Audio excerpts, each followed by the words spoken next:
What languages do you speak fluently? I speak Arabic and English. What newspapers and TV, radio channels did you read or watch in your country of origin? So you mean in my own language or my native language or in English? You mean in English? Like, like where you're from? So there we have local newspapers and we have websites, most of them in our native language, which is Arabic.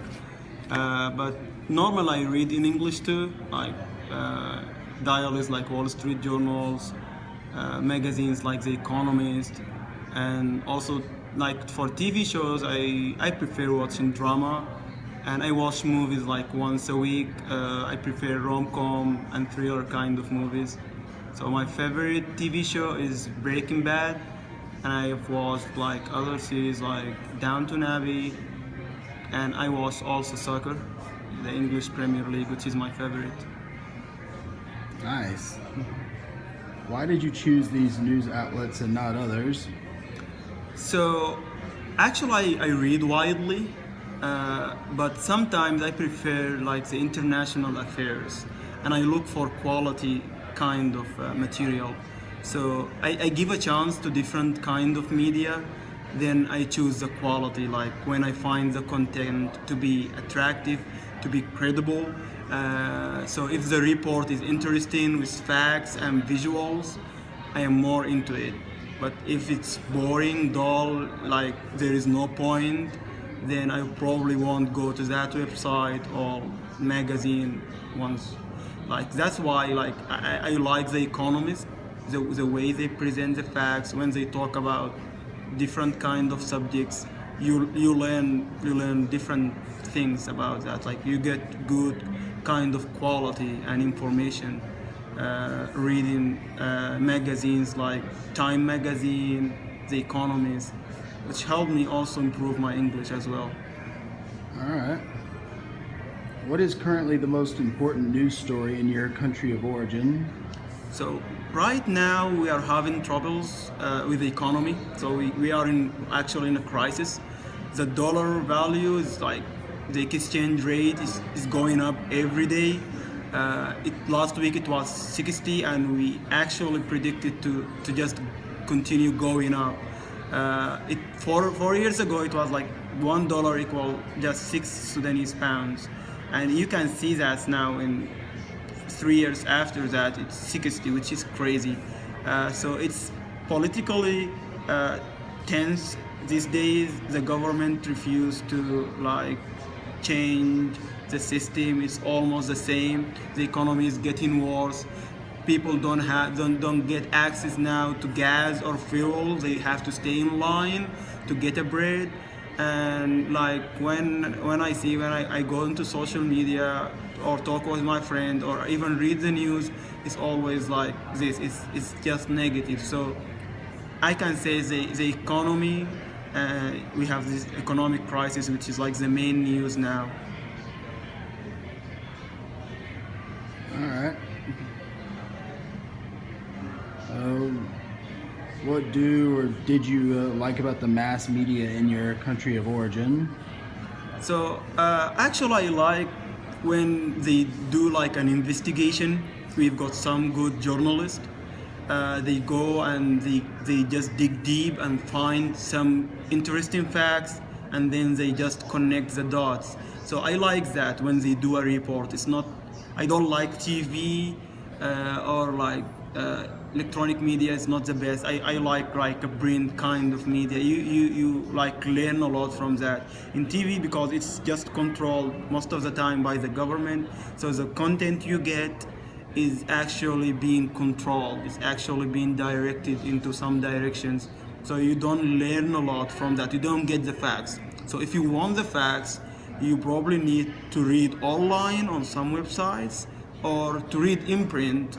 And sometimes you find good facts. You learn actually. You don't get like those kind of information which is being directed by the government. So I prefer the print more. Okay. What do or did you dislike about the mass media in your country of origin? So as I said, basically because most of the content is being directed or controlled by the government. So, I don't think like the journalists, most of them, like some of them are just belonging to the government. So you don't get the facts. For me, journalism is about honesty, it's about ethics, it's about presenting the facts as they are. You can attach your opinion, but you need to let the public know what is going on, not just like to use or to influence them, because it's like, so for me press is have power. So if they don't use this power into a good thing, then it becomes have a negative effect on the public. So for me, the thing I don't like about media in my country is that most of them are not really professional. They don't present the facts, and maybe sometimes it's just the same stories running all the time. So like I said, I prefer when they do investigation and in depth they bring the facts, but that's not available all the time, and it's not free, which makes it difficult.